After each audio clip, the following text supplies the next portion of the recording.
गोरा बाजार थाना अंतर्गत बिलहरी नर्मदा होम्स स्थित 2 सूने घरों में चोरों ने धावा बोलकर लाखों रुपए के जेवरात और नगद रुपए पार कर दिए। सूचना पर पहुंची पुलिस ने मौके से महत्वपूर्ण साक्ष्य जुटाते हुए प्रकरण दर्ज कर लिया है।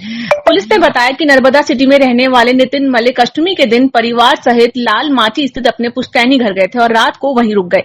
इसी बीच उनके सूने घर में चोरों ने धावा बोला और लॉकर में रखे 10 से 12 लाख रुपए के जेवरात और 1 लाख रुपए नगद पार कर दिया। इसके बाद चोरों ने उनके पड़ोस पर रहने वाली किरण यादव के सूने घर का ताला भी तोड़ा और लाखों रुपए के जेवर चुरा लिए।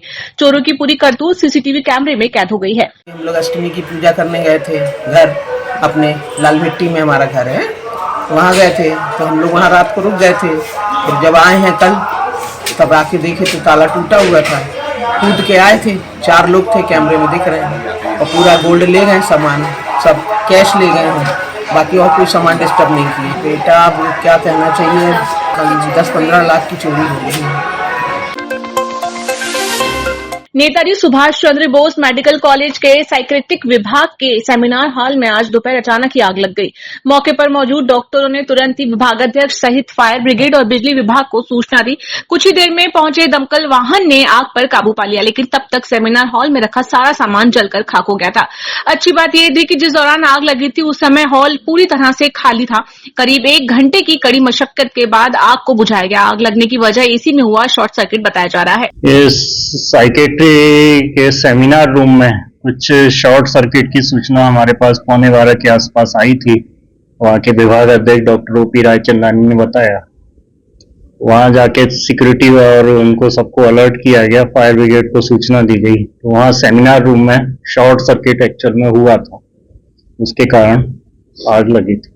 अच्छा, कितना जल के नुकसान हुआ है, क्या कुछ थोड़ा फर्नीचर था, साइकेट्री में क्लास शुरू होने वाली थी पीजी की, फर्नीचर बाकी का थोड़ा हुआ है जला। कुछ मरीज वगैरह भी भर्ती? नहीं, साइकेट्री में वहाँ सेमिनार रूम है, वहाँ मरीज नहीं रहते। सर, जिस समय ये हादसा हुआ उस समय 100 से ज्यादा मरीज इलाज कराने के लिए आए। उसमें मरीज नहीं रहते, वो जो सेमिनार रूम है ऊपर है जी। ओपीडी वगैरह? ओपीडी अलग है, ओपीडी में कुछ नहीं था उस तरह का। सर, आग लगने का कारण कुछ सामने आया अभी तक? शॉर्ट सर्किट समझ में आया है। अब बाकी पीडब्ल्यूडी को बोला है, इलेक्ट्रिक डिपार्टमेंट को, वो बताएंगे। दमकल के कितने वाहन यहाँ पर पहुंचे? दमकल का 1 वाहन आया था। मर्डर के मामले में गवाहों को गवाही बदलने का दबाव बनाने और जान से मारने की धमकी दिए जाने का मामला सामने आया है। इस संबंध में दिलशाद अफसर अंसारी, शहबाज आलम और अहमद खान एसपी ऑफिस पहुंचे और आईजी के नाम ज्ञापन सौंपा। ज्ञापन सौंपने वालों का कहना है कि मर्डर के मामलों में आरोपी गणों के द्वारा उन पर गवाही बदलने और जान से मारने की धमकी दी जा रही है, जिसके चलते उन्हें अंदेशा है कि 2 दिन पूर्व ओमती थाना क्षेत्र में बिग बी होटल के पास हुई गोलीबारी और बमबाजी की घटना में भी उन्हें झूठा फंसाया जा सकता है। इसलिए मामले की निष्पक्ष जांच किए बिना कोई कार्रवाई न की जाए। जी सर, अभी गोलीबारी के मामले को लेकर किस तरह? पुलिस अधीक्षक कार्यालय में दिलशाद अफसर, छोटू शहबाज, ये लोग आए हैं। इनका कहना है कि ओमती में 2 दिन पहले बिग होटल के सामने एक घटना हुई थी। उसमें इनको अंदेशा है कि कुछ लोग ये कुछ मर्डर के मामले में गवाह भी हैं। इनका कहना है कि झूठे मामले में हमको फंसाने के लिए हमारा नाम लिया जा सकता है। इस आशय का ज्ञापन इनने दिया है। कानून अपने हिसाब से ही काम करता है, उसमें सीसीटीवी फुटेज देखे जा रहे हैं और किसी के बोलने से किसी को आरोपी नहीं बनाया जाता है। इनको हमने आश्वस्त किया है कि उसमें पूरा सीसीटीवी फुटेज देखा जाएगा, गवाही लिया जाएगा और कोई भी व्यक्ति झूठा नहीं फंसेगा, ये हमने इनको आश्वस्त किया। इनका कहना है कि गवाहों को भी ये दबाव बनाएंगे। किसी भी कोई गवाहों पर दबाव बनाता है तो उसमें हमारे स्पेशल भारतीय न्याय संहिता में प्रावधान है, उसको भी हम देख लेंगे, लेकिन इसमें निष्पक्ष कार्रवाई होगी, ऐसा इनका आश्वासन हमने दिया।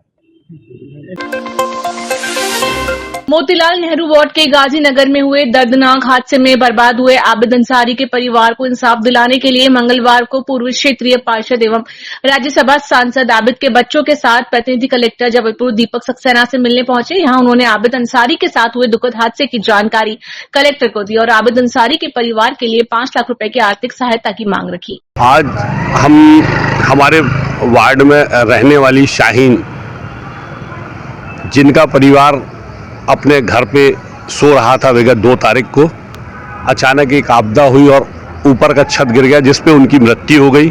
उनके पति जो अभी भी मेट्रो हॉस्पिटल में एडमिट है, और ये बच्ची, इसका पैर फ्रैक्चर हो गया। भरा पूरा परिवार पूर्णतः बिखर गया। हम आज माननीय कलेक्टर महोदय के पास इसलिए आए हैं कि जिस परिवार में कमाने वाला सदस्य जो आबिद खान थे, वो अभी भी गंभीर अवस्था में मेट्रो हॉस्पिटल में एडमिट है। उनके परिवार में जल्द से जल्द राष्ट्रीय आपदा सहायता कोष से जो राशि मिलती है वो प्रदान की जाए, एवं उन परिवार को एक सहारा मिले जिससे उनका भरा पूरा परिवार जो आज बिखर गया है उसको खाने पीने में जो समस्याएं हो रही हैं, अभी अस्पताल का जो बिल होगा, ऐसी सहायता की जाए। लगभग 5 लाख की मेरी गुजारिश है कि 5 लाख रुपए दिए जाए, जिससे उनका परिवार फिर पूर्णतः उसी अवस्था में आ जाए। ताहिर अली, पूर्व पार्षद एवं सांसद प्रतिनिधि। जबलपुर के ग्राम पावला में हिरन नदी पर पुल बनाकर बड़ी बड़ी मशीनों के जरिए अवैध रेत उत्खनन करने वाले दबंगों के खिलाफ ग्राम पावला के ग्रामीणों और सरपंच ने कलेक्टर को ज्ञापन सौंपते हुए अवैध उत्खनन पर लगाम लगाए जाने और दबंगों के विरुद्ध कार्रवाई किए जाने की मांग की है। इस दौरान ग्रामीणों ने बताया कि विगत 2 महीनों से हिरन नदी पर पुल बनाकर अवैध रूप से मशीनों के जरिए रेत का उत्खनन किया जा रहा है, जिसकी शिकायत पूर्व में स्थानीय थाने में की गई, लेकिन किसी प्रकार की कोई भी कार्रवाई नहीं हुई। जहां ग्रामीणों ने कार्रवाई की कलेक्टर से मांग कर अवैध रेत उत्खनन पर रोक लगाए जाने की मांग की है।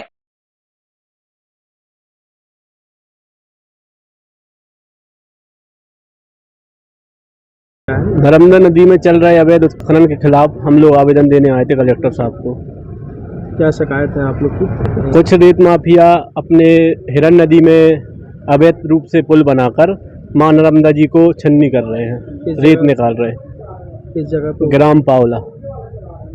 कौन कर रहा है क्या उसका नॉलेज नहीं है, पर पोकलिन बड़ी बड़ी मशीनों से वहाँ पर रेत का अवैध उत्खनन हो रहा है। हम लोग शिकायत लेके आए हैं कलेक्टर महोदय के यहाँ पे।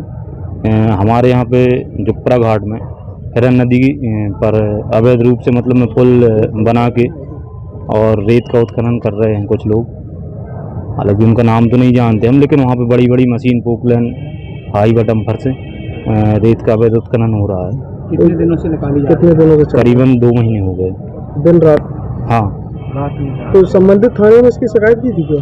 कई बार कर चुके हैं। क्या बोला जाता है? कुछ नहीं बोलते हैं, देख लेंगे, कोई कार्रवाई नहीं होती। आज आप कहाँ हैं? आज कलेक्टर ऑफिस आए हैं। क्या चाहते हैं आप लोग? कार्रवाई चाहते हैं हम लोग, वहाँ से रेत का अवैध उत्खनन जो है वो बंद होना चाहिए। आपका नाम? प्रेम सिंह लोधी।